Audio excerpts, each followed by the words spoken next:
গণ অধিকার পরিষদের সভাপতি নুরুল হক নূরের উপর হামলা কোনো বিচ্ছিন্ন ঘটনা নয়, বরং এটি একটি সুগভীর ষড়যন্ত্র ও চক্রান্তের অংশ বলে মন্তব্য করেছেন অ্যাটর্নি জেনারেল মোহাম্মদ আসাদুজ্জামান। দুপুরে ঝিনাইদহে জাতীয় বিশ্ববিদ্যালয়ের আঞ্চলিক কার্যালয় উদ্বোধন শেষে সাংবাদিকদের সঙ্গে তিনি এ মন্তব্য করেন।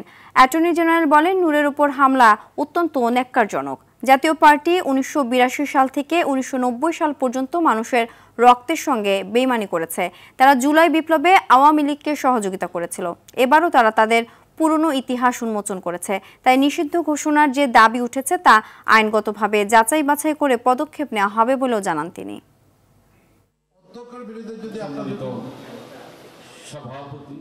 নূরের উপর হামলা বিচ্ছিন্ন কোনো ঘটনা নয়, এটা সুগভীর চক্রান্ত এবং ষড়যন্ত্রের একটি অংশ। সেই কারণে যে দাবি উঠেছে তার আইনগত দিক যাচাই বাছাই করে কি পদক্ষেপ নেওয়া যায় আমি দেখব। যদি আওয়ামী লীগ নিষিদ্ধ হতে পারে, জাতীয় পার্টি কেন পারবে না? এই সরকার বৈষম্য বিরোধী আন্দোলনে বিরোধিতা করেছেন, তাদের বিরুদ্ধে আইনি কি পদক্ষেপ নেওয়া সম্ভব সব দিক যাচাই বাছাই করছেন।